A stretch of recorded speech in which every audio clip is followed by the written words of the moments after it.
This is an interview by Cheryl Turkington and Diana Cheng. Today we are speaking with Georgia Norris at the Morristown Public Library. Today is September 24th, 1991. Mrs. Norris, you told us that you were born in Morristown. That's right. When were you born? August the 9th, 1921. When did your family come to Morristown? My mother came to Norristown she was a young girl. She was must have been about 15 years old, from South Carolina, Columbia, South Carolina. What about your father? My father came here probably as a little boy, about 9 or 10 years old. My grandmother was here living. His mother was living, but his grandmother brought him here to her. She sent him to New Bern, North Carolina, to stay with his grandmother while she worked. Mm-hmm. And then she brought him here. Okay. She wasn't well, so she brought him here when he was about 9 or 10 years old. Was it his grandmother or his mother that brought him to Morristown? His grandmother. Okay. Well, why did they come to Morristown? Why did your family come to Morristown? I can't remember why my father's mother came to Morristown, but my mother's mother came here because some gentleman was in South Carolina and met my grandfather and offered him a job here on a farm up near Peacock, out in that area. Peacock? Yeah, in that area. Back. Burnsville. Yes, Burnsville, yeah. What was his name? Your grandfather? This is my grandmother's husband. It was Reuben Coleman. Reuben? Reuben Coleman. My father, that was my grandmother's second husband.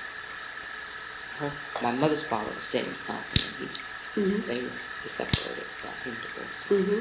That was her stepfather. So about when did this occur, that he came up to work on the farm? In about, I would say maybe about 1915, 17, something like that. This is to work on the farm? On the farm, yeah. This gentleman offered him a job. And then there was another reason that they really made this step to come here, because there was a gentleman down there that had taken my mother. He really wanted. You know how it was in those days. A man saw a woman, he wanted her. Mm-hmm. My mother was black and he was white. Oh dear. So what my grandfather did, that's why they really left. Oh, really? That was one of the main reasons. I hate to say it, but that was what it was. That's interesting. Yeah. So she came here and she did that very well. Yeah, I guess so. When they first moved up here, do you know where they lived? When they lived out here on a farm. I don't know, was Charles's farm? Child's farm out in Burnsville. Okay. Mm-hmm. And then from there they moved to Morristown. Where in Morristown did they lived first on Spiegel Avenue, but we're on Spiegel Avenue. And then they moved from there to Ridgedale Avenue, 94 Ridgedale Avenue. That's where my mother was married from. Do you know when? The year? My mother was married? 1920. 1920. Okay, so it wasn't very long once they moved up here that they moved to Morristown.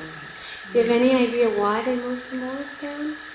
Well, the churches they wanted to go to church. Nothing was out there in farmland. And schools for the children. Mm-hmm.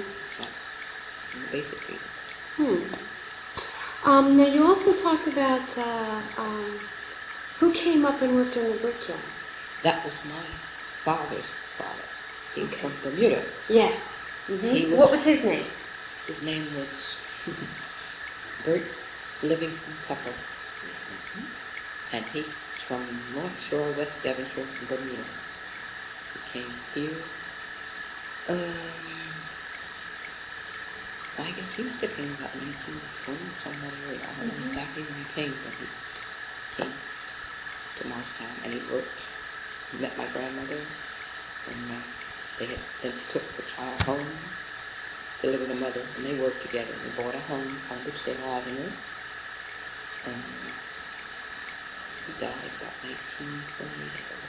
Now, did he come up here specifically to work for that, the Well, Hanover someone Brickyard? saw him. They knew about um, he was doing that. He was very good at it. Down where you were somewhere.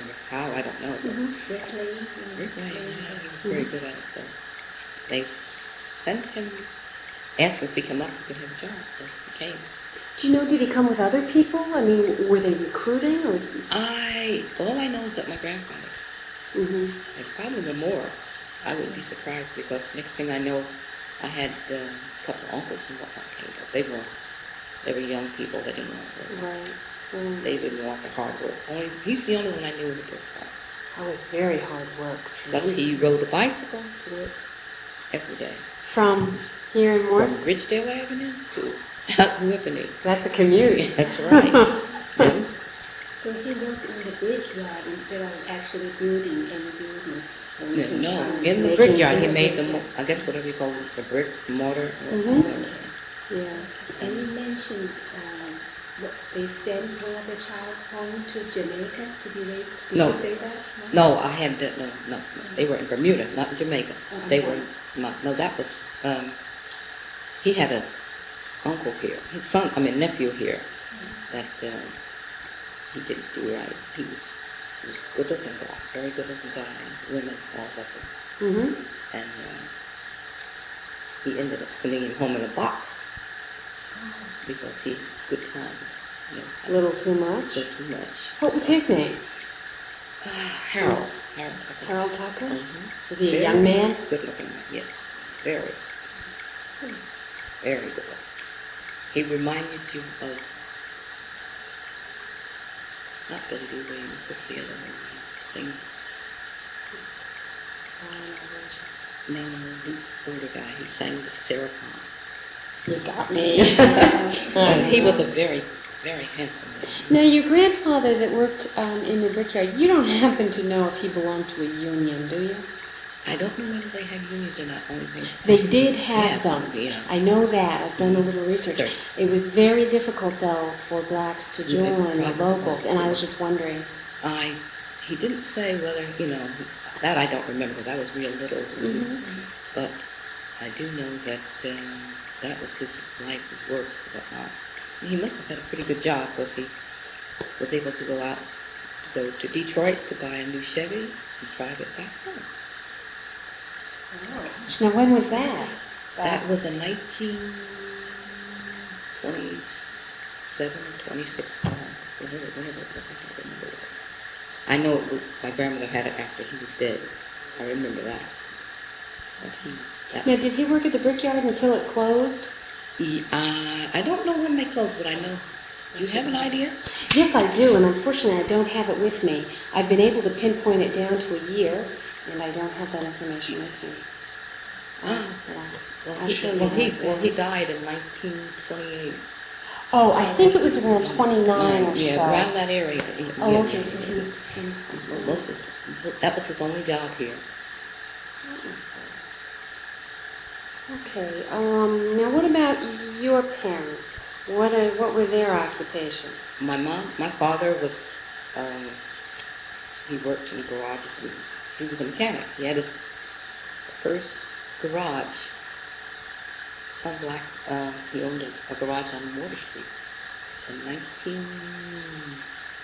sister was hit by a car, I can't remember, when she was 5 years old. It must have been about 1920.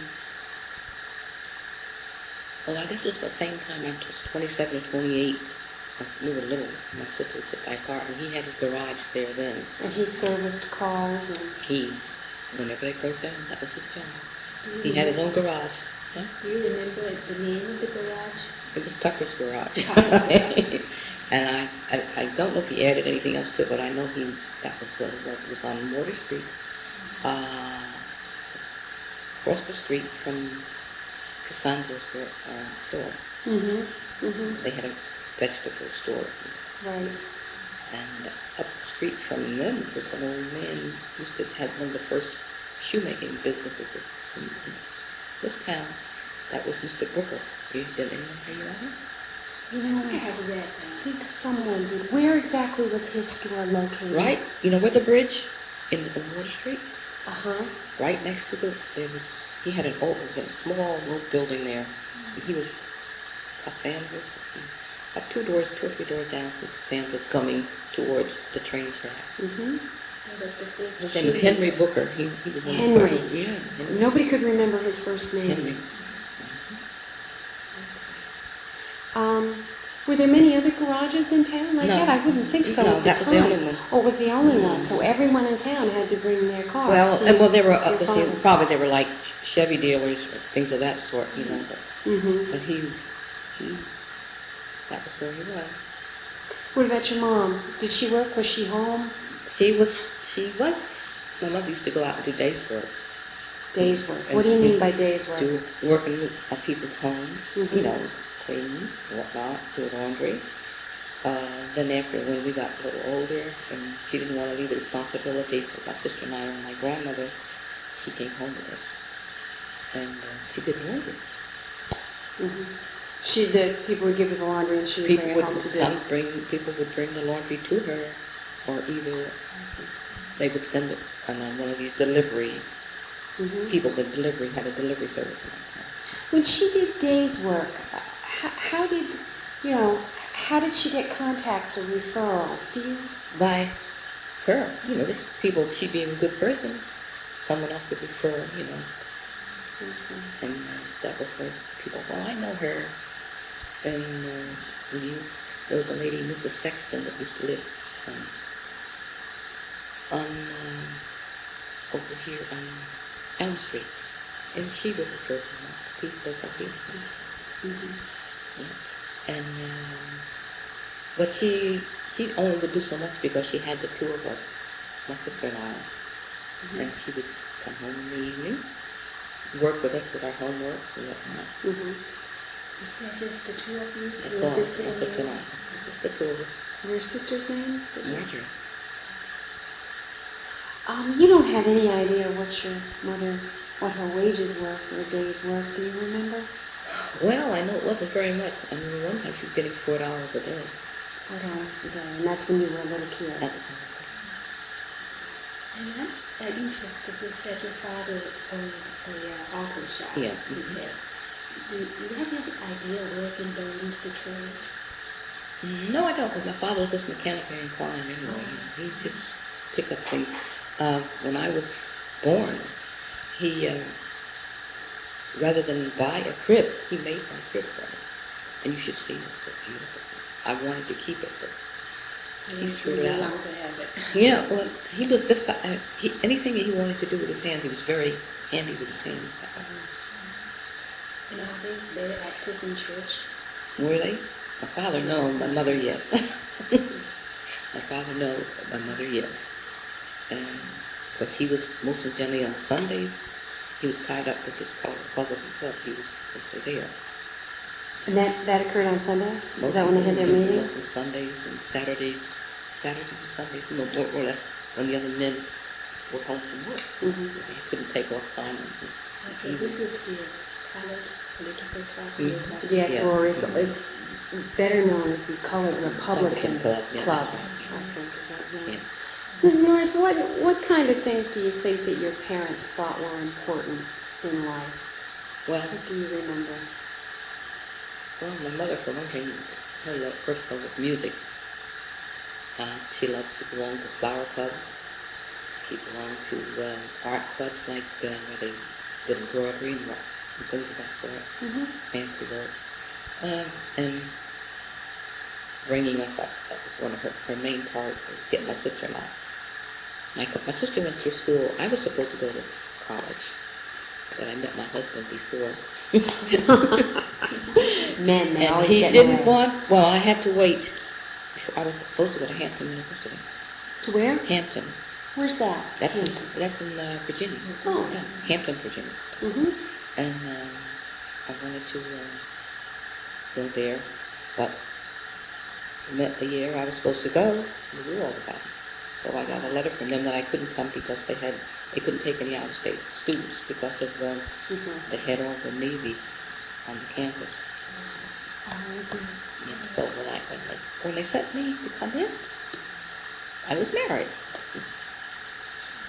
You had other priorities. Yeah, Yes. well, my husband said he wouldn't wait for me too. That's another thing. Nice guy. Yeah, nice guy. But I haven't been sorry. Yes. Were there other family members in Morristown? Or was it pretty much some grandparents and? I had my two grandparents. My father's mother is Mary Jane Tucker, and she was the one that was married to Bert. Mm-hmm. And my grandmother, Reverend Rogers' wife's mother. Oh, okay. Her name was Georgia, and I was one of the namesakes. And they all lived here, and then her sisters were here. After one came, the other family members came to Morristown. And we weren't a real big family, but we were a close family. Very close. Did you share, holidays or special events That was the big day. with the The family? big day, Christmas and Thanksgiving, we were always together. Mm-hmm. And my father, his holiday was the 4th of July, where he had the big family cookout in the backyard. And he always had the big steaks, shell steaks and whatnot. Mm-hmm. Those were the good days. Now, where did you live growing up? Or where did your parents, let's see, you said your mother was born on Ridgedale. Yeah. My mother was born in Columbus, South Carolina, Mhm. but she was raised on Ridgedale. Mm-hmm. My grandmother had bought a house on 67 Ridgedale Avenue. And he was raised there. Both of them were raised, one down here, one down here. And I was born in 67. I lived all my life there until I went to school from there. Graduated from high school and I still live there. Now, did they own that house? My grandmother. Oh, okay, so your grandmother owned it and then your parents. Yeah. Okay. And your sister, she leave Morristown? Yeah, when she went to, my sister went down to Tuskegee Institute, Alabama. Mm-hmm. She went to college there, and from there she came back to Morristown and she decided that she didn't want to be a teacher.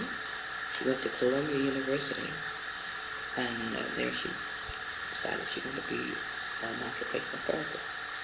So from there she went up to Northampton, Massachusetts, and that's where she is today. And she got a good job working for the government. Oh, wow. She never married. She was married to her job. Happy with this Yeah. Well, I was talking about the accident my sister had. When my father had the garage, she was hit by a car on Water Street, and she was told that she would never have children. Oh, And this was hit by a car. She broke her leg, hip. So, but she's still all right herself. Yes, Yeah. exactly. Now, what was Ridgedale Avenue like when you were growing up? Because now It's gone. yeah. I fought like So did mad to keep the street like it was. I tried to get people on the street to band together so we could keep the commercial things out, but it was impossible.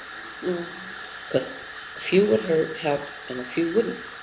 So I gave up. So I just had an offer to sell my house, and so I did. But in those days, it was a really lovely street. Lovely. I remember you could walk from Mars Street to Ridgetown to where we lived. We lived at 67. And in the summertime, it'd be real hot. The trees would be like an umbrella. It was so... They met in the middle of the road. Beautiful. Real nice street. And I remember some of the days it used to...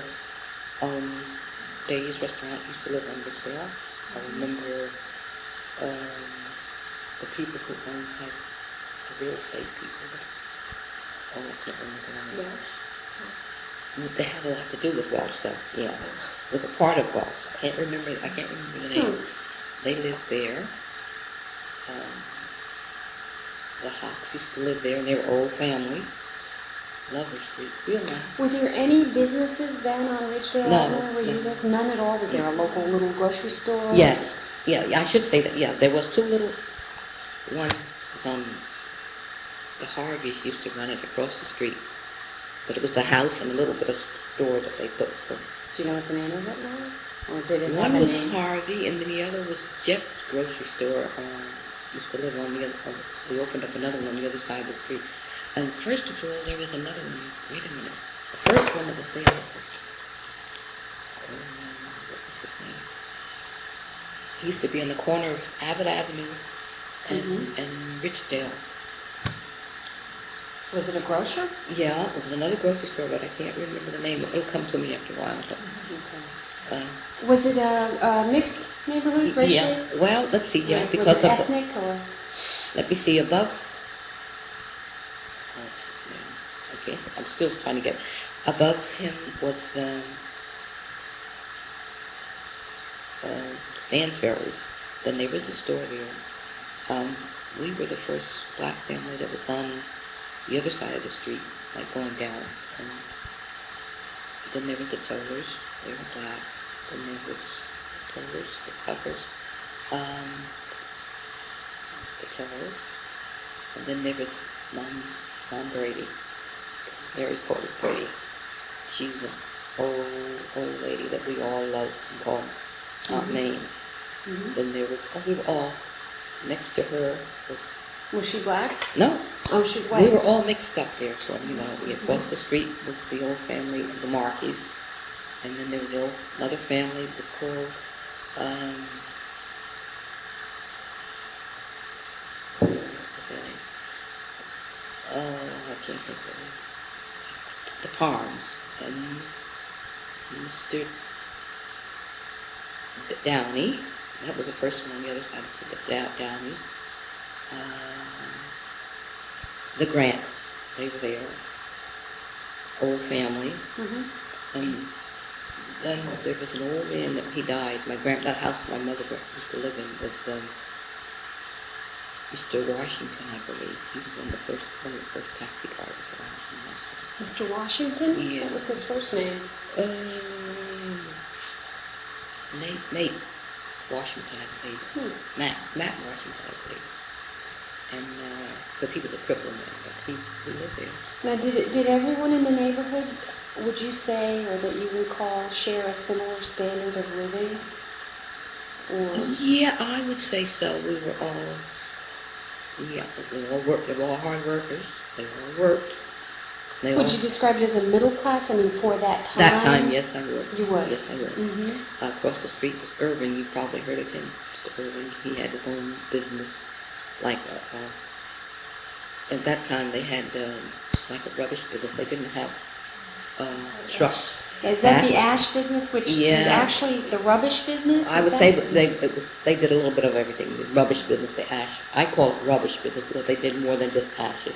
But ash at that time was, people didn't have the furnaces like we have now. They had more coal. They didn't have oil. Everything was just from coal. So then these guys would come through and clean it. That's right. This time period you're talking about is like 1930s, 40s? Yeah, I would say so. When did you sell your house? My house that I sold my house in wait a minute, I had one house. I built a house in Richdale in 1959. I moved in my house. I built it in 59. I sold it in 1972. So you think until about 1970s, it's still predominantly residential? It was until I moved Until out. 1970. So when I sold my house, then he had the right of way to go and put the big car deal there. Is that where your house was? No, there's nothing on my house now, on my land right there. The apartments are right there. Then there's another vacant land there. Then he hasn't put, the first building was tore down, This is the second building that's there. I see. Yeah, mine was the little space that they have there now between the apartment building and the car place up the street. That's the Mercedes place. Mrs. Norris, growing up, do you remember any predominantly black neighborhoods? Where were they? Or were Yeah, they had more or less Water Street, but they did have a few Italian families there. Is that Race Street, Flagler Street, that that whole area? That's right. Okay. But Any other area? Um, Ridgedale, you said, was very mixed. It was mixed, that's right. Mhm. Let's Any see. place else off of Morris or? Mm, yeah, they had a little place that they call a Tin Can Alley. I guess, have you heard Oh, of yes, that? that we have heard of. That was Yeah. actually over near the post office. Dumont Place. Yes, Dumont Place. Yeah, that was strictly, yeah, that was, what they would say was like low people that didn't work, they couldn't help themselves better, you know. Mm-hmm. And let's see, I don't, I think, What about Speedwell Avenue? Speedwell Avenue was real mixed. It was, they had some, maybe see one or two families here, you know, more or less stores. If they live up above, and you couldn't tell it too much. Mm-hmm. There were, I know on down Washington Street there was, what's the name of the street? Phoenix Avenue, another one. Oh, yes, okay, yeah, I have, in reading the census, I found black residents on the Stuff like Phoenix that. But it Avenue. wasn't completely there. Mm-hmm. And we had way out on Mount Kimball Avenue. I mean, Morristown basically had black people living all over the place, really. Mm-hmm. And even the way down on Mount Kimball Avenue, we had a man that we called Blind Man Johnson. Mm-hmm. He got home down there. Was he a relative or was Peter Johnson his ancestor? Peter Johnson, who I guess was a slave, I believe, whose owner deeded him land. Would that have been the same? Out on Mount Campbell. That's probably the same. And Only I know of him as Blind Man Johnson. Uh-huh. Because only I can remember him as a small child, him singing in choir in the church, and he'd be standing, you know, and he'd be singing the very gut of him, you know, and it always got to me the way he would sing. It really touched me, you know, the way he sang. Yeah, very. It still does today when I think about it. And he would go into New York by himself, no dog. Just a cane. He could go anywhere he wanted to. Anywhere he wanted. Are there relatives now of his? Or I don't know. I knew his wife. I think she used to work up at the Phyllis Whitley Club. Mm-hmm. And when we had crafts club there, and we would go in like little kids, and we would be taught how to make little wrist pocketbooks, you know, and weaving things. And she would always be there. They belonged to the Methodist Church in Morristown. I remember them well because my grandfather used to belong to the Methodist Church there. But he was real, man. He knew everyone. Anybody would speak to him, and everybody knew him. Now, what about up Old Evergreen Avenue? Now, yeah, that was What was that area? That was let's see. Right now, it's basically that was more Italian, but mixed with a few black families. But then when they went out to Evergreen toward Collinsville? then you had let's see, there was the Watsons, and there was the Randys. And there was so many. I remember Masons. They used to live there. They were mixed on the corner nearest Hanover Avenue. They were more or less. You mentioned before, and I have to agree that earlier on, blacks lived all over Morristown. That's right. When did you see that start to change? Because that's really not the case today. At least it doesn't appear so. No, it doesn't. They do around this area. You have to get out, and you can't tell where they live nowadays. Basically, if they're making the money, they can buy the place. But basically, before then, they lived. I don't know too much about Morris Plains. There were a few people in Morris Plains. But most of them down in Morristown, that's where they were. They lived, I know they lived in Hanover Avenue. That was Collinsville. And where else did they live? I have read, though, where blacks were, particularly in the late 40s and 50s, were definitely unwelcome in certain areas of town, were basically refused Yeah. as far as if they wanted That's to buy. right. That I think it turned out to be at that time. I think it was just an era people was going through, and people just decided we don't want them here. Mm-hmm. But I know myself when I got the money to buy my home. Mm-hmm. My lawyer said to me, he says, at that time, the real estate, I think, had more to do with it. Mm-hmm. I think real estate was your big thing. They were the ones that were saying, don't let them in. I went to real estate to find a place to live. And the only place I could really get was on Richdale. And that was in 1959, 58, 59. Was there somewhere else that you were interested in living? The only at all, thing I or- wanted at that time was a place where my kids could go to school and get good education. Mhm. And my daughter at that time was in George Washington School, Mhm. and she was an A student. And I just couldn't see uprooting her and putting her in another place where the school, the education was inferior. Mhm. But and so I took, after I found out that I could build that house in Ridgedale and keep her in the same school. That was the big main factor. Building on Ridgedale. Other than that, I would have found another place out of the way. I like space. I didn't have enough space there. Mhm. But she was my prime target. Mhm. And my daughter, I didn't want to take them in a neighborhood where they would get into with bad trouble for children. And they had been brought up in a good area. Mhm.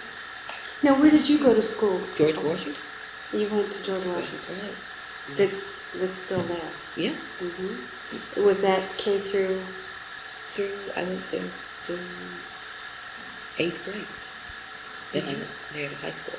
But then they took the eighth grade out of there. Right. Yeah. What do you remember of your high school years? What year did you graduate? 1941. Hmm. And what I remember mostly is one teacher in particular. She was very prejudiced, that's why. Mm-hmm. She didn't want me in her class because she had Judge Holland's son in her class. She told me to my face, told my mother, that she just didn't want to teach black children. That was the whole thing. And I knew it. Mm-hmm. And then when she said to me one day she wanted us to write a story, so I did. And we had to do all the punctuations and all of the capitals, and you know how it was a big project, really. So I sat up till about 3 o'clock in my room with my mother to keep me awake. So when I handed my story in, she didn't believe I wrote it. She made me come back after school. She said, if you wrote it, you'll be able to come back and do word for word. And I said, oh dear God, how am I going to do this? But as it was, God was with me. Once I started writing, because it was mine, you know, anything you make up, you. So I sat down, I wrote. And I was writing so much, she said to me, never mind, bring up what you have. So I took it up to her. And she said that all I can say, if you wrote this, you have a mind for writing.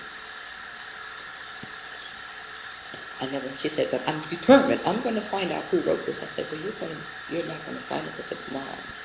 My mother told her and everything that she did. Did she change her attitude? No, afterwards? never. I refused to go back. I flunked English that year because I refused to be intimidated out. Well, how many black students were there? How can she do this? Well, I was the only one in my class now. See, that was way in the high school. In high school. You were the only black in your graduating class? No. I was the only one in that. In her particular in her class? Particular. No, I took the academic course, and she didn't think that I should do that. See. Were there other blacks in the college or the academic I mean, college prep courses? very few, because didn't recommend it at the time. But if you wanted it, you had to fight for it. My sister, and When did that teacher retire? Do you know, I don't know. I would love to know, Hmm. but I don't even know when she died or anything. Maybe it's the best thing that I did, because I had very bitter, you know, Yes, a I very can see bitter. Did your mother complain to the administration? Yeah. And nothing was ever done? She went to high school. She taught, and she talked to Dr. Perry. Dr. Perry was principal at the high school, Mm-hmm. and also Henry Wilson. He was Dr. Henry Wilson, not Henry Wilson. Mr. Mills Wilson was our superintendent. No, he was you know, talking. He was the principal of the school with Dr. Perry, the two of them. One was principal, the other was vice principal. Mm-hmm. And but they talked nice to my mother. They didn't give her any hard time. But just that one teacher, she just refused. She just did not like us. I guess We have run up, but you know the thing of it is, you learn to accept it, but you never do accept it. you don't really shouldn't accept No, that. you shouldn't be, but Mm. so therefore. But how about George Washington School? Was that a better experience? I didn't have much trouble at George Washington, because in George Washington School we got along fine. Of course, I was only a block, you know, had to go down the street and down Ridgedale was the next one down. But the teachers some of the teachers I had very good relationships. In fact, one teacher that I would say that was instrumental in me getting math was Miss Dwyer, Frances Dwyer. She was determined that I was going to learn math. And she would make me stay after school. But thanks to her, I did learn. But it was to help you learn. It was to help. I thought she was the coolest thing in the world. But now you're not. I know, but she was very good to me. Mm-hmm. She made sure, and it was real good when she had my children. She taught my children. Oh, that's great. Yeah, and That's nice. and she had my sister. So what my sister did when my sister was making all these hand carved bags to show the gratitude for both her and myself, she at one Christmas she said she made these bags, hand carved it, she wrapped it on, she brought it to my son Ronnie, and then Sherry, and both of the teachers got hand carved bags for Christmas that year. They're beautiful. And but that was for the gratitude for her working hard. Mm-hmm. Now there's been good incidents and there have been bad ones, you know, Mm-hmm. but I thank her really. I have her to thank for buckling down to getting to do my work in school and whatnot. What was your social life like as a teenager? Not very much. No? Not well. It wasn't the only thing I did. I would go to summer school in the summer. We'd go to Camp Washington. We looked forward to that. You'd go to Camp Washington. Mm-hmm. So then your parents belonged to, I guess, what was at the time the colored branch of the YMCA, from what I understand. we all went to the summer camp for a week, sometimes 2 weeks. Mrs. Norris,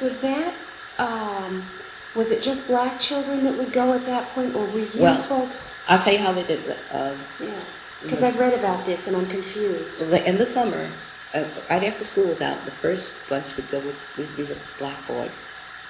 They would go. Then after that, the white boys would go. Then white girls would come in. Then we would come at the end of the summer. You know, we took just before school last week, maybe last week in August or so. Where is this camp? Up in up in Washington. Schooley's Mountain. Schooley's Mountain. Yeah. It's now a public park, I think it is. Yeah. County park. County Yeah, park. I don't know Yes. which is it. I'm not County sure. park, I think. It belongs to Morris The County. YMCA? It Was, not now. Yeah, It's it one that was. belongs to the county. Morris Now, what County. about like your counselors? Were they white? I mean, did they employ? We the same- had some white cat. We had a couple of them, but I can't remember the names now. Miss Washcloth, Miss Banker, something like that. Mm-hmm. Then we would have black counselors too. Mm-hmm. And we would go, that was a good time for that. We would have to swim, and we'd do handcrafts, and play baseball and all those things. And then we would have, in the evening, we'd sit by the fireplace, and we would tell tales. Scary Sounds tales. wonderful. Scary tales. Yeah. Yeah. But it was really nice. We had cabins where we would sleep in. I think about 12 cabins, and there were about 8. There were 8 sleeping in that cabin, plus they had 2 places for the counselors or something. It was really nice. Now, did you go for 1 week or 2? Sometimes we'd go for 2, most of generally. We were doing okay. We had the camp until someone got the bright idea to bring in unfortunate children from Newark. Mm-hmm. And this is what really broke it up. I mean, because we were different children. I mean, we got along with the children okay, but they came up. We paid our way. They came in as free. I guess the churches had went up. Mm-hmm. And we were just, I guess we were totally different. And we just decided we just didn't want to go with them. I think they still do this. The idea is still around. Yeah. The Oh, newspaper yeah, started right. it as Yeah. Mhm. But it's good. But I thought we had more fun when we just had the children from Just the kids Morristown, you knew. Morristown, and Madison. Usually they went with us too. And then in the evening we used to have our big concerts. We'd sing around the fire, and then the cook, Herb Jones, he was a colored guy, good cook, and he would make a big banquet for us before we left camp. That was really it's a beautiful time. Now, did the black counselors stay when the white kids were there also? No, they No, just it went was just strictly- when we were there. Okay. Do you remember the neighborhood house? Yes, I do. Did you? Yes, I do.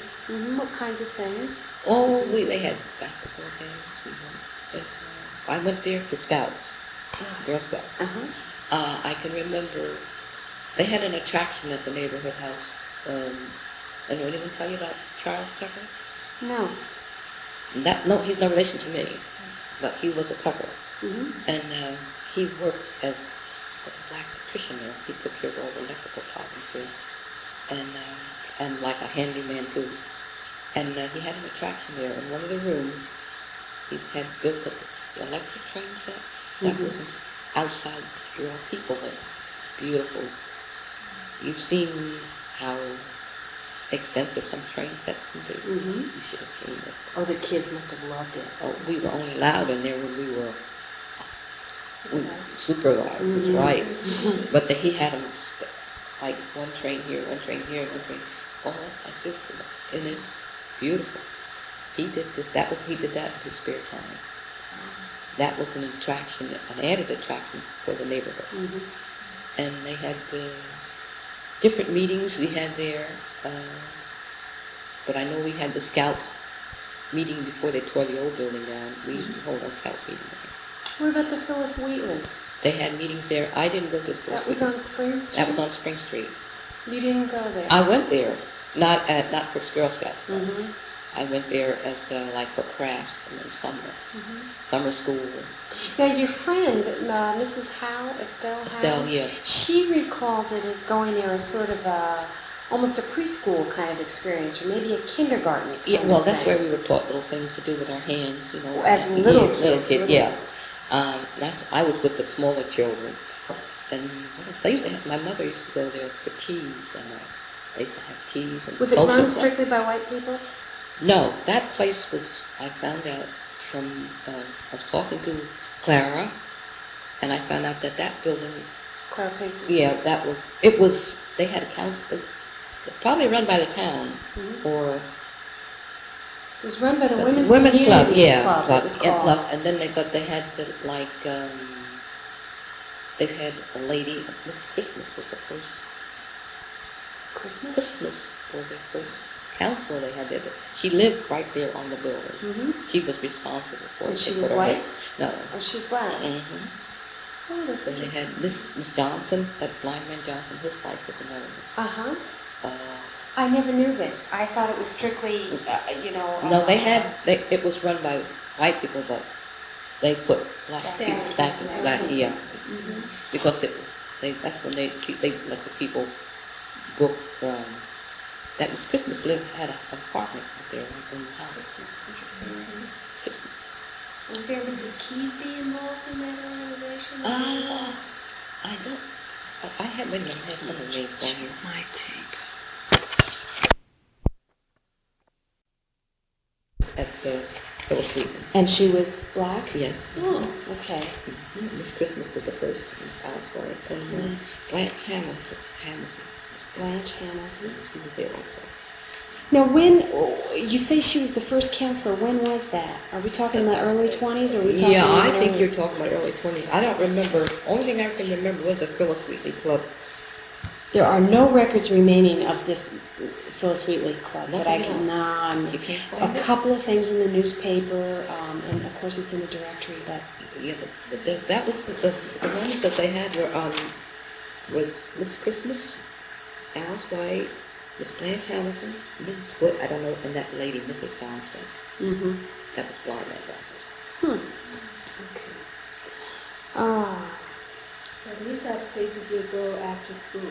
We would, or or sometimes like they would allow us a time to come in, or whenever we made an appointment to go, we could go in. Or whenever they had classes there, we were allowed to go. On Sundays, the women more or less had, the social clubs held their teas there. My mom went around to Happy Hour Art Circle. Oh, yes, I heard that. Oh, and so they could use the Phyllis Wheatley facility Yeah. for their gatherings Yeah, or that's whatever. right. Oh, That's right. okay. Did you work as a teenager? No, I didn't. Lucky. Now, what about religion? What part did religion play in your household growing up? A major part. What church did you? I went to the Calvary Baptist Church. Mm-hmm. And sometimes on Sunday, I would go to church 3 and 4 times on Sunday, sometimes 5. That's what we hear. Yeah, That was a major thing in our life, was a church. Oh. Did you go to theater and movies, things like that? Was that? Yeah, whenever my parents took me, I went a lot. I would go. I remember the Park Theater up here. I remember the day that they desegregated the community theater, all the theaters here in Norristown. That was. What do you mean? There was a day? I mean, it was that. One day, it was when Gone with the Wind was playing, and Reverend Clark, Reverend Harris, and I think it was Reverend White from the Methodist Church, the 2 ministers from the church. Mm-hmm. They got together, came down to the community theater, Mm-hmm. and just refused to go upstairs. From that day on, we've been there to go. Now, what year was that? That was the day, whenever Gone with the Wind came out. That's right. I just don't know. We could find that out. Yes, Mhm. but that was when it was. That's right. That I remember very distinctly. Of course, we were all wondering how they were going to make out. They did very well. Nobody bothered them. They were allowed to go sit where they wanted. From that day to this. Mr. School also talked about there must be a different theater. No, this was the community down here. This is the community. Yep. The other was Park Theater. We also had the Jersey Theater. Plus we had another little one we called the Cowboy House. I guess that was Palace Theater on... Over on Washington? No, that used to be on Spiegel Avenue. Across from where the headquarters plaza. Oh, yes. I know Cowboy. exactly where that is. Lieutenant Caldwell Yeah. pointed out to me. Yeah. Which was the one over on Washington? Jersey. Jersey. Theater. It's Okay. still there. Okay. Did you favor one theater over the other? One movie house over the other? Well, let's see. I like the Jersey Theater. That was really a nice, beautiful theater. So, Mhm. I don't remember too much about the palace, but I remember it being there. Only thing I can remember is a little girl going there, and my aunt took me there. and they had this playing the piano like you see in the old movies now. But they had a lot of that, you know. Oh, yes. Yeah. Uh-huh. Where are we? So we were talking about church activities. Yeah. Oh, yeah. Let's Well, go to Your mother was my quite mother, involved. my mother was very active in the church. She sang in the choir. were you a member? Yeah. Right? Oh, yes, I sang in the choir also. I remember BYPU. I was went to Sunday school every Sunday, and whatever. I can't remember. But BYPU at that time was held on Sunday afternoon. What? BYPU, Young People, whatever it is. Uh-huh. It was a Okay, young yes, people's uh-huh. organization where we used to get together and have big debates and talk about different subjects and about education and whatnot. We would meet maybe in Calvary, and all the other young people from the other church would come, and we would all have big debates and whatnot. It was really, that wasn't only Christian, but you know, we had talked about social things too. It was The black churches in Morristown seem to have made a tremendous difference to the community yes. over the years. Mhm. It seems really kind of focused things and brought them together on so many It was issues. a home away from home. It was a place where we could meet and enjoy one another. Sometimes we had big they had big, like, I would tell you, like, we would have, like, in the summer, they would have revivals, and they would have probably a guest minister come from someplace else. Their church would be jammed, and the churches all joined. Every church joined. All the churches would come together, and it was nice. It was. Why do That you was- think the churches were so important or are still in the black community? So important. Yeah. That was all we had. That was the very thing. That was the thing that we could say, "Look, this is ours." We worked for it. We attended whatever needed to do. It was Community. a community event. That was the big thing that we had to work with. Has that aspect changed somewhat as, for instance, when you were raising your own children? Yes. Was the church as important as when you were growing up, or has it Well, the church was- decreased? Well, the church to me, that has changed somewhat, but I brought my children up in the church also. But when you get a daughter, they have children of mine of their own. I don't want this. I want to go this way. I was Baptist. My daughter was invited one Sunday to come to Presbyterian. Episcopal Church. St. Peter's. Yes. I like this one. She, from that day on, that was what she was. But The church is still then an the important church, part of she her. is, it still is, because she is now in the Episcopal Church in California. She is what you call sexton, what do you call it? She's a part of it, big part of it. Deacon? Something of that sort. She's very good at the church. So do you mean she then attended St. Peter's instead of the Yeah, Calvary? well, she went there. My son went with her. So when my son went with her, my husband said, "Well, look, we can't let the children go by themselves." So we left them at the church. So you now still attend St. Peter's? St. Peter's. And she's gone. She's And gone. you're still there. Yeah. Well, how about a church like St. Peter's? I understand It's, many. I like the church. We have a lot of black people. Mhm. You do, Yes, that's my yes, question. Yes, we do. We have a lot of black people there. They treat us very nice.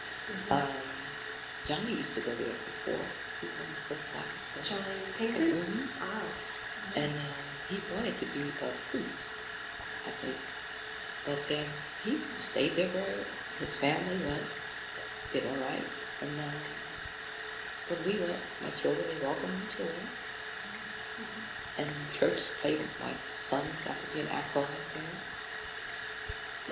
I started working with the young people at St. Peter's when they were taking what they did, they tried to get rid of some of this racial problems. Mhm. They went over to Jersey City. They brought some children from the Episcopal Church over here to meet the children from the Marshtown area. And the kids got, my daughter made a good friend. This is in 1950s. This was in, let's see, yeah, I think 50s or 60s around that area. Yeah, they were in high school at that time. And we used to, my husband and I would take the children, help take the children where they were going. It was very nice. But they have never had any problems there. Mm. But my daughter has always been one with a high mind. You know, she's very active, and she's a person that reads, she digs, and I knew that that's what she wanted. I would have to go there, and so I did. Your children also graduates of Morristown High Yes, School? that's right. Did they attend colleges around here? No, my daughter was given a 4-year scholarship by the National Ford Foundation to Smith College in Northampton, It was a great Massachusetts. school. That's right. And from there she went to Rutgers, where she went to medical school. Then from there she's went into New York. She went to Columbia, where she finished. What undergrad? She's doing very well. She's a cardiologist out in California. My son, he wasn't as academic in his class as my daughter, which was a big problem to me. One kid went in very smart, very bright. The other one wants to play all the time. They wanted to play, but he did all right. He's mechanical. He's like my father. Likes to work with motors and things. So I sent him to a tech school. So he's doing very good. Very good. Now, what about your work experiences? Where did My first job was working at Piccadilly. Piccadilly? During the war, or no? You started before? When? I graduated in 41, June the 13th, 1941.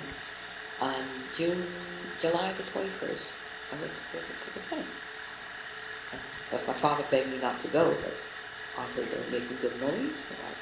Why didn't he want you to work at Piccadilly? Well, Piccadilly is one of those places that blew all the time, he was afraid of it. Because of the ammunition. Ammunition, that's right. But I went, and I worked there till I worked for a year, then I got sick with chemical poison. I had to take a year off. Chemical poisoning? Yeah. Were you doing Powders. secretarial work? No, or I actually- was working, and I didn't know, they wanted me to be a typist, but I couldn't sit that long. Oh. So you were in the factory? Yeah, I was out in the plant, well, theirs was not like the plant, like one big building. They had Right. small individual buildings all over the place. And I worked. My first job up there was handling power. And it was very easy, I sat all day long walking a little power beside me. But the powder was dangerous. Did you feel sick? Or No, I something? didn't know that. I noticed they would call me every once in a while to go down and have a blood test, blood count. And one day they said to me, "You can't work on this anymore. You have to go home for a while." And sent me to a blood specialist down in East Orange. So there for a year I was out. But when I went back, Did they pay you for that Yeah. time? no. Did they pay the doctor's bill, medical No, bill? ma'am. No? No. But they do give you tests. Well, while I was there, they tested me. But there was no medical insurance, not No. even with the government. No, not at all. Any sick time? Yes, we did get sick time. Mm-hmm. We got annual leave days. I think we had 20 and then 15 sick days. That's pretty good. It wasn't bad. Pay was, our salaries weren't bad. Do you remember Well, what when I first approximately- started, Yeah. well, we started out, $3,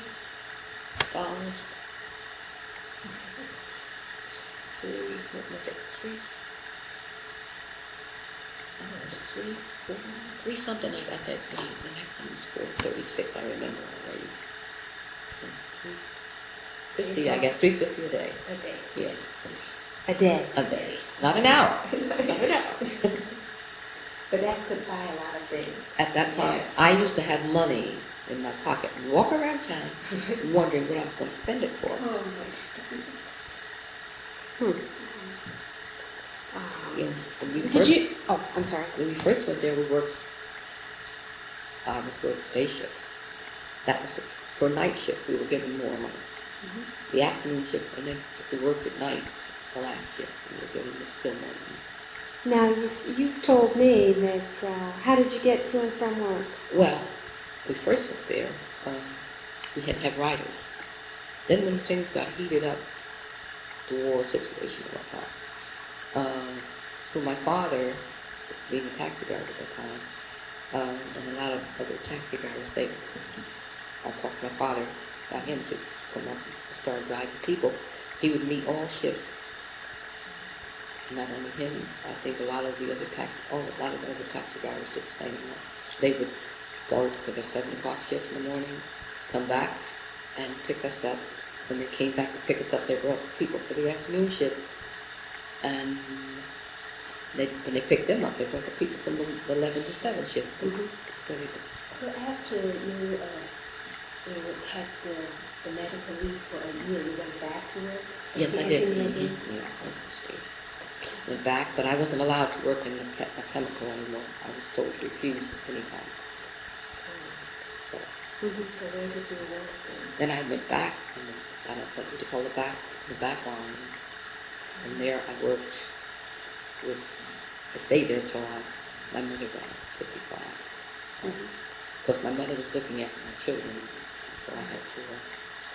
I came home after my mother Oh, died. I'm so sorry. Now, during the war, or was it during that whole period, Picatinny hired in a lot of blacks, is that correct? Oh yes, they did. And you worked side by side, black and white? Yes, or we it did. wasn't segregated by... No. Do you know, did Picatinny hire blacks before the war? They not until Mary, what's her name? Clemens. She married Bill Clemens. She tried to be hired there, and they would not hire her. When was that? That was back in about 1939, 1940. And the way she got up there, she wrote to President Roosevelt. And she was hired.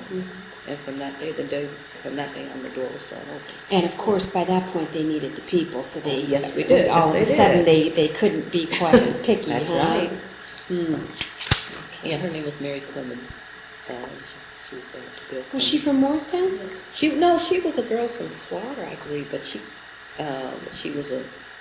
came here from college and whatnot. And she married a local boy that lived across the street from me. Oh, That's I see. why I Okay. remember that. Yeah. But after that, she worked for a little while, and after she went on she left. I think she went into New York and she had business in real estate. Did you like the work? Did you enjoy working? Piccadilly? Yeah. Oh, sure. It wasn't hard. It was. I've heard from many women that have worked there that they enjoyed it. And, well, you met a lot of people, and the work wasn't hard. And you just it was sometimes like an outing to me sometimes. Because but then sometimes when they got major jobs that had to go out, projects that had to go out, work that had to go out, then you worked. I remember working on the F-105s, howitzers, big shells, very big things. That was the hardest thing I've done there. I was going to ask her when did you get married? I got married while I was there. I got married in 1944. I married and then my husband was working for the Navy. So I took a leave of absence from there when we first got married. I went with him to California.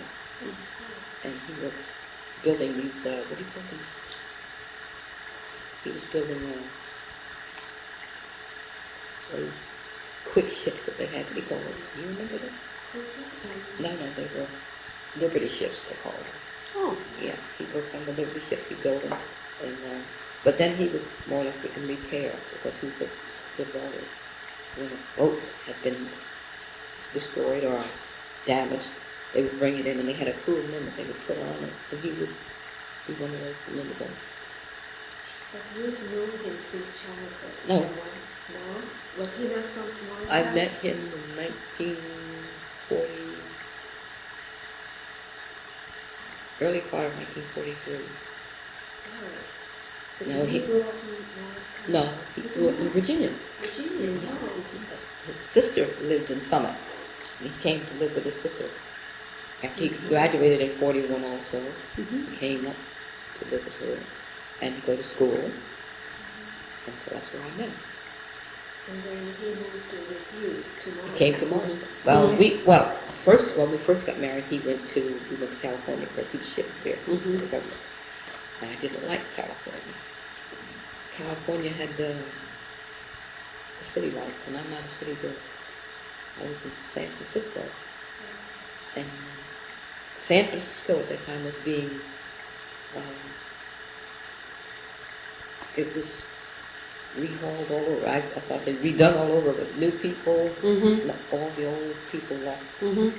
And they brought in, everyone was newcomers from, you couldn't find anybody from San Francisco. Most of them were all people from Louisiana, Texas, anywhere.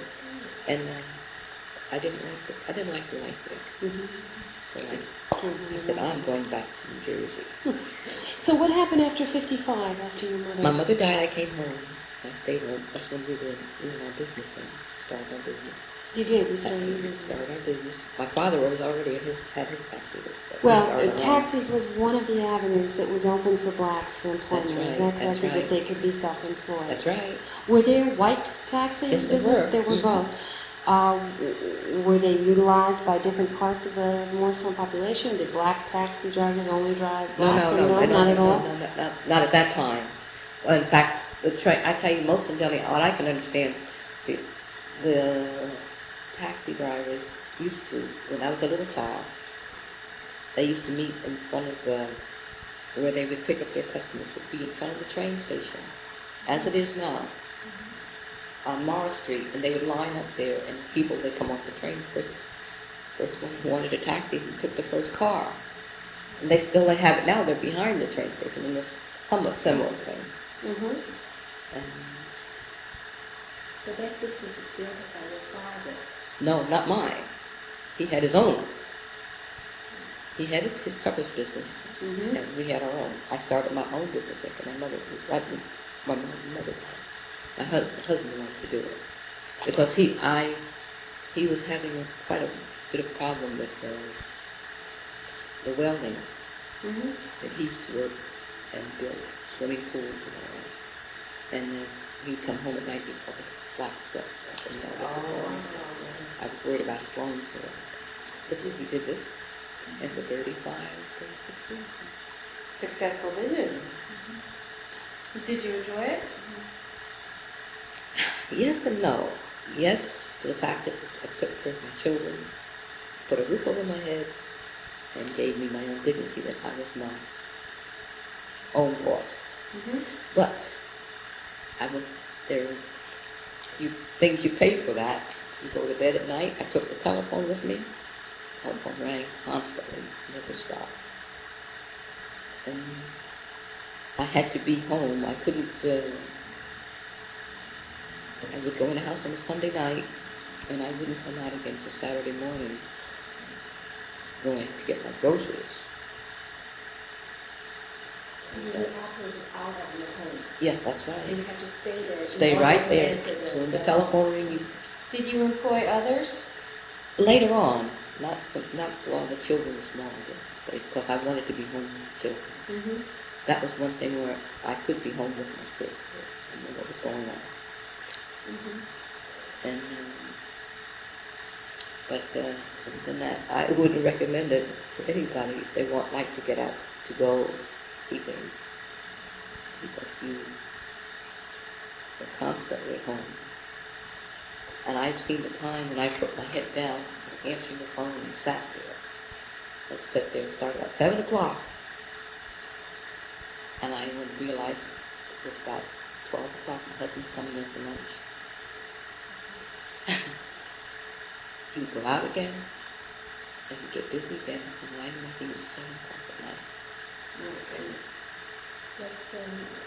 There's only one taxi that has. At that time, we just had the one. One But then we built area. our business up so that we had, one time we had 7 cars. Wow, very successful. But what we did was the other fellows were there. My husband said, look, we've got all these jobs coming. And some of the fellows are sitting there, they don't have anybody to answer the telephone. I said, we put a radio in their car. And they didn't do anything. If he was busy, I could give him jobs, you know. Mm-hmm. And I don't regret it. And how long did you do this? Because later on you came to our library all the Yeah. time. Apparently you were not. I wasn't, you were no. in the business. Well, we still have a little of it, not You much, still? no. Oh. Oh, some of my customers that I can't get rid of. But then we have people that we've been dealing with for 35 years and just refuse to say no. Just take no for an answer. Like, So he still does a little bit of that. he's working, he's like, working for this company at Consolidated Bearings, I don't know if you know. Consolidated Bearings. Yeah, and he's, like, in charge of transportation right now. Mm-hmm. When the men have to go in, the businessmen have to go into New York. Do you remember other black businesses in the community, either growing up or later? I remember Will Jones. He was the first one I remember. He's having a laundry down on George Street and George Street.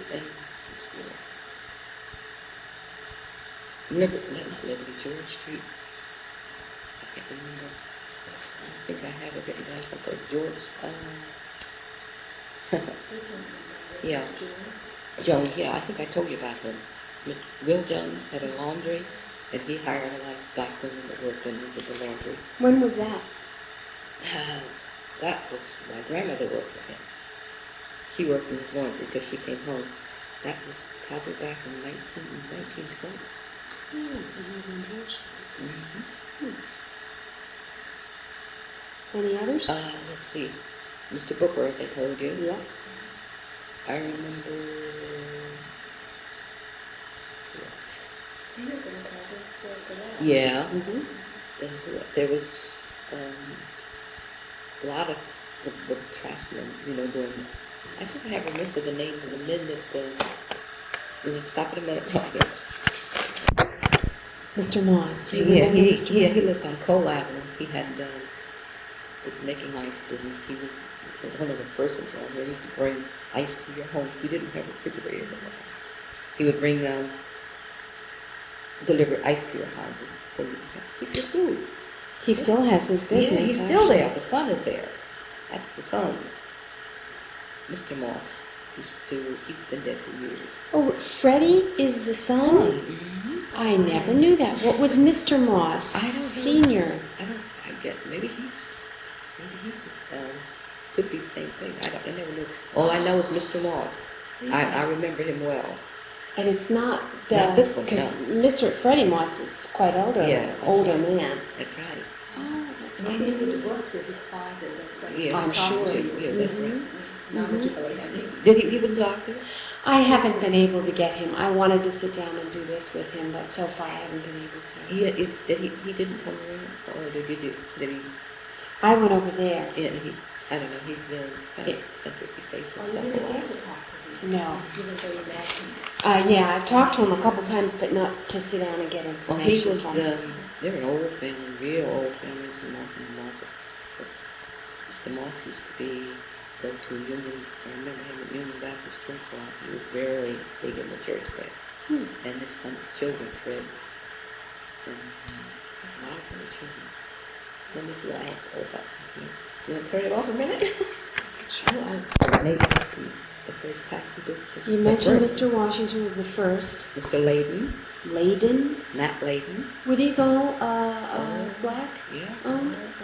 Uh-huh. Mr. Bracy. Mr. Down. Mr. Tanner. Oh, Mr. Tannerite. Yeah, John Toller and John Gregory. They were the ones that had the first local cashier businesses. Mm-hmm. It's Will Jones. Oh, Sam Jenkins was the first one of the first family delivery businesses. With Swing and Sway with SBJ. That was his motto? He had an old truck that would go off. You would see it come down the street. You think a truck's supposed to go this way, but it would go this, but he was delivering laundry to people that were doing laundry. And what was his name? Sam Jenkins. A delivery service. Yeah. So that's how, because often, over and over again, in the census records, I see blacks listed as laundresses, black women. So it would be people like him that would take the laundry, go to the houses of people that had. I remember seeing my mother doing a basket of clothes. Sometimes they would have 35, 40 shirts, and she did them all by hand. Iron them. She washed them and ironed them. No wash. First of all, she didn't have a washing machine. She would do them by hand on rubberboard. Then she didn't have dryers like they have today. She would hang them out in the lawn, out in the yard, and dry them. I can't And by imagine. Friday, all that laundry was done. My grandmother also did it, but she used to work with Will Jones in his laundry. Mm-hmm. But when he got sick and whatnot, my grandmother came home and did her laundry. Mhm. But she had to do it at home in Ridgeville. Yeah. And Mr. Downey was another one that did early, and then that did carting laundry and whatnot. It was a big thing in that. Do you remember any skilled tradesmen, carpenters? I know you mentioned Mr. Booker. Let's see. The only one I know was an electrician. From the neighborhood house. Yeah.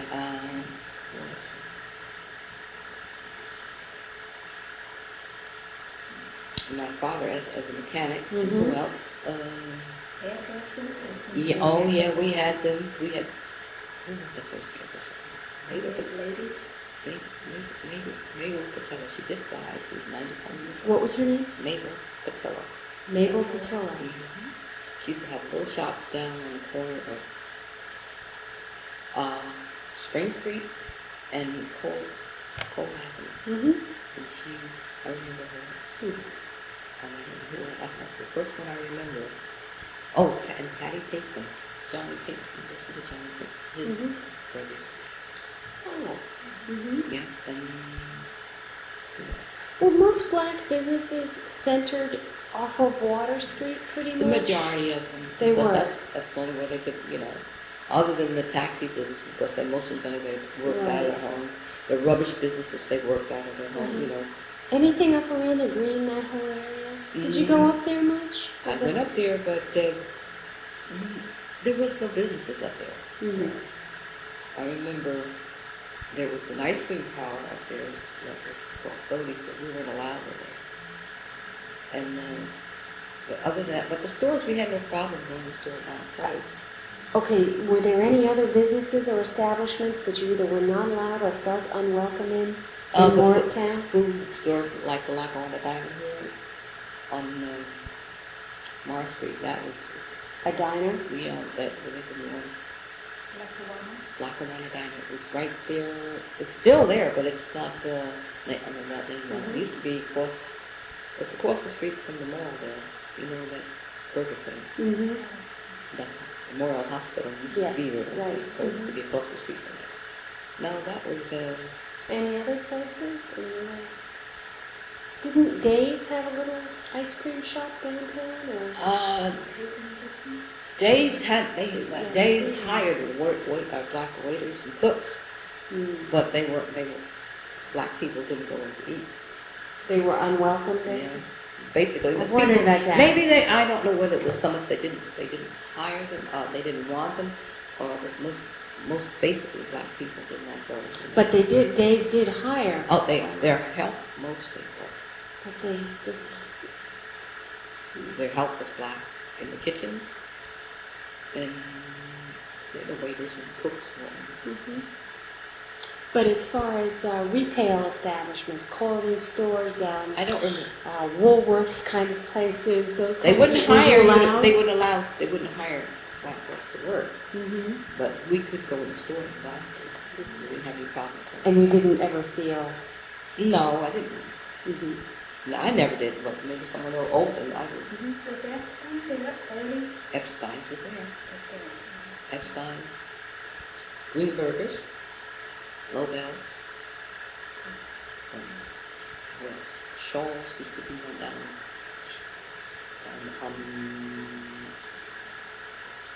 Spiegel Avenue. This McDrell's Fish Chicken Market used to be there. That's where I got all my tickets. Yeah, I've heard of that place. Mm-hmm. And it's in Greenberg's.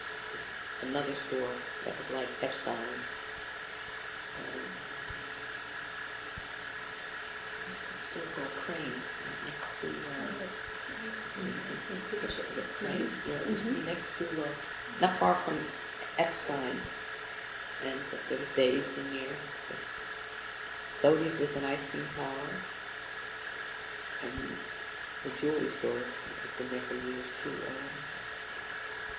They've gone out of business now. See, I don't know. Hyman's used to be right there in the corner of Oh, Washington. Hyman's. Mhm. That's the one with the clock on Yeah, it? Yes. yeah, that's right. That's gone. And this New York Tea Garden's been here for quite a few years too. And we never really had any problems with it. But it hasn't been too bad, you know. What about racism in Morristown? Have you or your family felt its effects? If so, how? The only place that I could really come in contact with racism was when I was trying to go to high school. That was the big thing that really set me back. Mm-hmm. Other than that, I had no problems because we played with children on Ridgedale Avenue. Mm-hmm. We walked to school with them. Mm-hmm. And in school, in George Washington School, we didn't have too much problems. But I know they had problems, like George Washington School was a nice school, but then school over on Lafayette. They had big problems there because that's where the majority of black children and Italian children were. And the way they taught the children there was the kids were really set back an awful lot. That's what I've heard from a number of sources. And although the law said that they should be able to go to any school, from what I could see in Morristown, pretty much black kids went to Lafayette, regardless of where they lived. I mean, well, they started that. Well, we on Ridgedale, we were always allowed to go to Washington School. But then someone came up with the bright idea. They wanted to, if they went below Abbott Avenue, they had the majority of black children would be sent. They were going to send them from way over Ridgedale over to Lafayette School. That's quite a distance. That's right. We would have to walk. Mm-hmm. But I was in high school then, and that didn't bother me then. But I had Mr. Grant, his two children were being affected by this. So what they did, he just kept his children home. He would just send them to school, and he had meetings and whatnot. And finally, he said, "I paid taxes in this district. My children are going to go to school in this district." And you were able to? Finally, they were able to go there. So did this last just for a couple of years? Yeah, until he fought. He was a fighter. Right. Benjamin Grant. He was the one who had two daughters going there. Some people just said, "Well, I'm not going to fight it and let my children go," but he refused. I don't blame him. I would do the same. This was when you were in high school? I had gone to high So school. did that affect you or all your children? No, it didn't. Thank God for that. It didn't. Because that was one reason why I fought. See, how I found out that the education was so much different. Because my daughter had a friend, my girlfriend, and they were in the same grade. My daughter went to George Washington School, and she went to Lafayette. And what my daughter was being taught and what she was Yeah. totally different. Why? Inferior. Yeah. And when she got to high school, she had to be tutored to bring her up to grade level. So Didn't that practice continue for quite a while in it Norristown, was for actually? quite a Wasn't while. really until it was the 50s, 60s that, That went on. You see, my daughter graduated in 1960. Yeah, when she was going into this when she was in from school. That was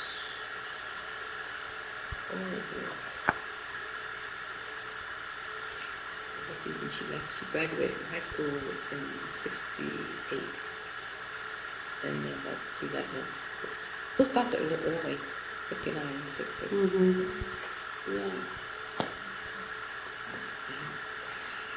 But they finally decided. That's why the schools now have a bus here Mm-hmm. to make the educational system good for all the children. That's why they bus them, Mm-hmm. and which I'm kind of happy about, because I was worried to death about my daughter being stagnated someplace with inferior education, Mm-hmm. Mm-hmm. and I know she had the ability to do. Mm-hmm. She's only a good one. Yes, well, she won the National Honor Society. She was in the National Honor Society of Marshall High School. Oh, really? I wonder if you remember during the urban renewal era any specific recollections that would be in the 60s? Very late 50s, Yeah. on it began in, I think, 58, Uh-huh. so 59 when they got the grant, or Is they that got it? some Are we money. talking about Headquarters Plaza area? Is No, that it? farther Farther down. down? Was it the original, I mean, You mean when they start rebuilding this time? yeah. Because the first thing I remember they brought here was tore all the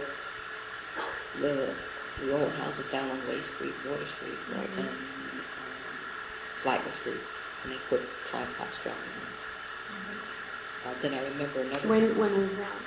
That must have been about 50, or was it early then? That was probably about in the 60s, I believe. Mm-hmm. Then we had then they were given a grant, some money or something, and they put the street. They built the houses. People they built the houses about 13,000, and they let people that couldn't afford a house otherwise. They built those Were houses. those ones, Gregory Terrace, Hillary? Hillary Avenue, and that's fine. Was that called Pocahontas, or was that the Corey Road development? That's Or- Corey Road, yes. Okay. It's right off. That's what's it called? Hillary Avenue. Yeah, It's all around out to Corey Road. Now, when they talk about the Pocahontas homes, was that Clyde Potts? Or do you know? No, the Pocahontas. So the Pocahontas homes. Maybe it is. I can't remember. Yeah, I haven't been able to figure that out. Pocahontas homes probably are the ones that projects down High Potts Drive, Mhm. because that is on Pocahontas River there. Right. Mhm. And that was those were named after Clyde Potts Drive late in Mhm. and people who made such a certain income were allowed to live, Mhm. but they Lower had to, income. yeah, lower, and they had to be from this area, Morristown. Do you feel that you know anybody that lives down there? Do you feel it's successful with your experience? People, they had a lot of what I think they went about things the wrong way. A lot of people, good people were down there, but then they started bringing in people from other areas. You're talking about Clyde Potts Yes, now, yes. not Hillary No, Avenue, Hillary, which is no, still those very, people. that's a That's very nice That area. is a very. Mhm. I applaud it because they keep their homes up here. They sure do. And but Clyde Potts, and they brought in everything. Not they're not all local people. Some people that you don't even know. And they had a lot of problems.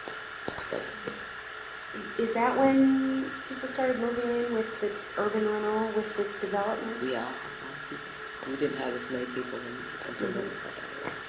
Mhm. But not when they built the homes, but when they started doing the projects and new people and we moved in with other people. But it was, those apartments were beautiful. If you see, they did a beautiful job. Because I had a girlfriend that got one of the apartments, and I was just amazed how nice they were, really nice apartments. What a shame. Are there any other traditions or experiences that you associate with Morristown? Parades, or annual events? Well, Morristown was nice to the kids. I remember when I was a kid, we were allowed to roller skate up around the green from the evening up until about 9 o'clock, and then we had to go home. But we were allowed to skate around the green. That was for children.